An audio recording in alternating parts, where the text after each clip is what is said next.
Assalamualaikum. Waalaikumsalam. Silakan masuk. Silakan duduk, Mbak. Terima kasih, Bu. Kamu Mbak Vina kan? Siswa kelas 12? Iya, Bu. Saya kelas 12 IPA. Sebelumnya Mbak Vina sudah pernah datang ke ruang BK? Belum, Bu. Ini pertama kalinya saya ke ruang BK. Bagaimana kesan Mbak Vina terhadap ruangan ini? Ruangannya cukup akrab dan jauh dari keramaian. Tapi sejujurnya saya sedikit takut berada di ruangan ini, Bu. Nah, kamu tidak perlu takut. Sebelumnya teman-teman kamu juga banyak kok yang datang ke ruangan ini. Iya, Bu. Tapi kamu tidak perlu takut dan ragu datang ke sini untuk berkonsultasi dengan ibu.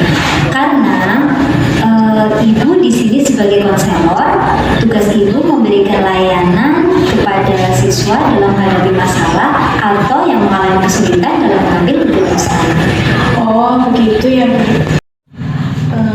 Menurut kamu, apa sih peranan konselor dan konseli dalam proses konseling? Menurut saya, konselor itu tugasnya menyelesaikan masalah yang dihadapi oleh siswa. Sebenarnya yang kamu katakan itu keliru. Di sini, ibu sebagai konselor itu berperan sebagai fasilitator dalam proses konseling yang membantu kamu untuk menemukan jalan keluar dari permasalahan yang kamu hadapi. Sedangkan kamu sendiri sebagai seorang konseling itu harus berperan aktif untuk mengemukakan apa yang kamu alami secara jujur, serta mampu menemukan sendiri jalan keluar dari permasalahan yang kamu hadapi. Seperti itu ya, Bu. Baiklah, saya akan berusaha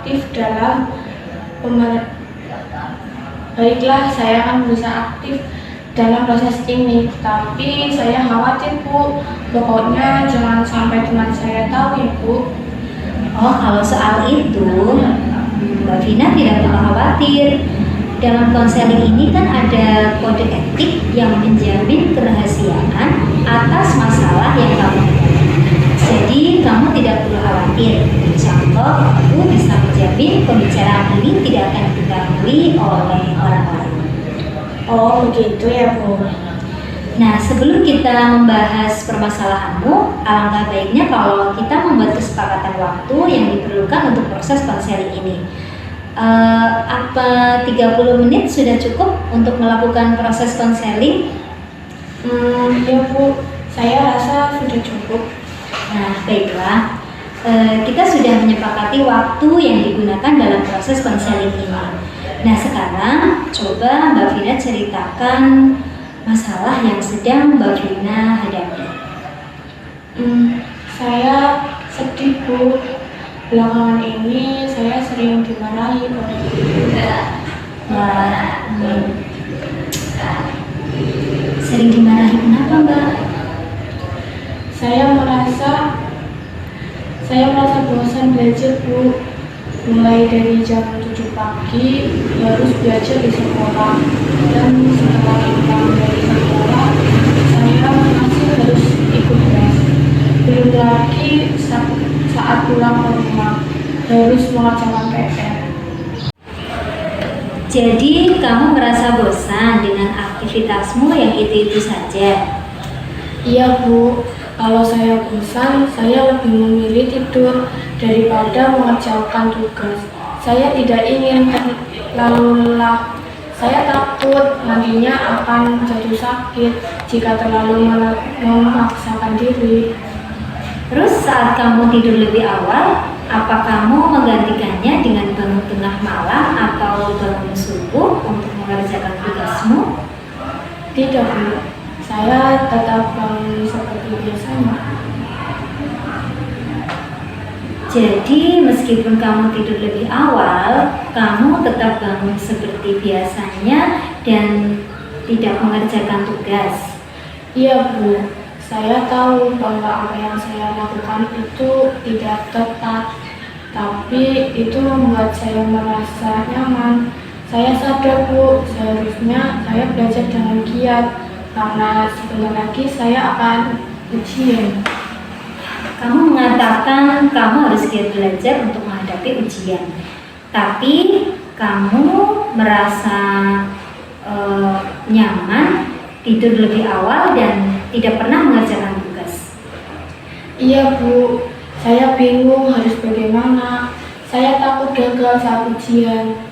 Terus, Saya butuh motivasi yang bisa membuat saya rajin belajar Bu.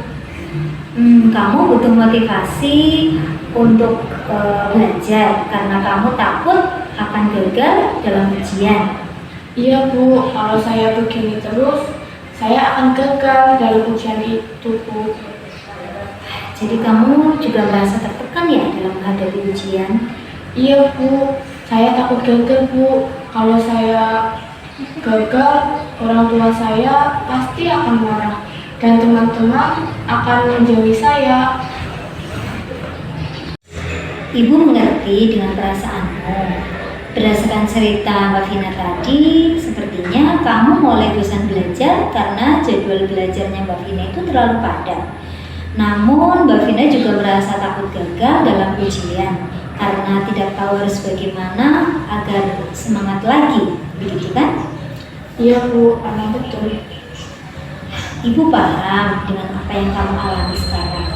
Pada dasarnya, kita memang akan mudah bosan ketika menjalankan aktivitas yang itu-itu saja. Apalagi di umur Mbak Vina yang sekarang ini, suka mencoba hal yang baru dan menyenangkan. Nah, orang-orang itu biasanya akan memanfaatkan weekend itu untuk berlibur, kumpul dengan keluarga, ataupun jalan-jalan dengan teman untuk menghilangkan rasa bosan atau rasa penat karena aktivitas yang membosankan. Iya juga sih Bu. Nah, sekarang coba Mbak Vina pikirkan hal-hal yang bisa membuat Mbak Vina semangat. Biasanya saya mendengarkan musik atau jalan-jalan dengan teman-teman saya. Nah, Mbak Vina sudah tahu kan hal-hal yang membuat Mbak Vina bersemangat. Jadi, apa rencana Mbak Vina untuk menghilangkan kebosanan Mbak Vina dalam belajar? Saya akan mengatur ulang jalan belajar dengan baik Bu. Merencanakan jalan-jalan bersama teman-teman saya saat weekend minimal 2 kali sebulan, dan sesekali mendengarkan musik saat mulai bosan belajar. Bagus. Kamu telah menemukan solusi yang Ibu pikir itu sangat tepat. Dan apa kamu mau melakukannya dengan sungguh-sungguh? Tentu saja Bu, saya ingin meraih prestasi seperti dulu lagi Bu. Ibu yakin kamu bisa. Kamu kan adalah murid yang berprestasi dan tentu tahu apa yang terbaik untuk kamu. Baik Bu, saya senang sekali jika hal ini benar-benar bisa saya lakukan dengan baik. Saya berjanji akan giat belajar agar bisa sukses dalam menghadapi ujian Bu. Wah, Ibu sangat senang mendengarkan antusiasmu. Nah, apa masih ada hal lain yang ingin Mbak Vina sampaikan? Saya rasa udah saat ini sudah cukup Bu. Berhubung waktu sudah habis, mari kita akhiri proses konseling ini sampai di sini. Sebelumnya, mari kita simpulkan hasil pembicaraan kita. Di awal, Mbak Vina mengatakan bahwa prestasi Mbak Vina menurun. Semua itu diakibatkan karena Mbak Vina merasa jenuh dengan jadwal belajar yang padat dan tidak memiliki semangat belajar. Kemudian, dalam mengatasi masalah tersebut, Mbak Vina berencana untuk mengatur waktu belajar, meluangkan waktu jalan-jalan dengan teman-teman saat weekend, dan sesekali mendengarkan musik ketika Mbak Vina mulai bosan belajar. Bagaimana Mbak Vina? Iya Bu, saya akan berusaha agar kejenuhan belajar yang saya rasakan sekarang ini bisa segera saya atasi dan dapat semangat kembali dalam belajar, Bu. Wah, Ibu senang sekali mendengarnya. Bagaimana perasaan Mbak Vina sekarang? Saya juga merasa senang dan lega, Bu. Sekarang saya sudah tahu apa yang harus saya lakukan. Jadi setelah konseling ini berakhir, rencana apa yang akan Mbak Vina lakukan? Saya akan memulainya dengan mengatur ulang jadwal belajar, melangkah waktu jalan-jalan saat weekend agar tidak bosan dengan rutinitas harian dan sesekali mendengarkan musik saat mulai bosan belajar, Bu. Bagus. Semoga Mbak Vina bisa sungguh-sungguh menjalankan rencana yang telah tadi Mbak Vina buat. Nah, kalau begitu sesi konseling ini dapat kita akhiri dan Mbak Vina jangan sungkan lagi ya untuk datang menemui Ibu jika memiliki kesulitan. Baik, Bu, terima kasih. Baik, Bu, terima kasih banyak atas apa yang telah Ibu sampaikan. Saya merasa senang dan lega. Sekarang saya sudah tahu apa yang harus saya lakukan. Kalau begitu, saya permisi. Ini Mas. Oh iya. Assalamualaikum. Waalaikumsalam.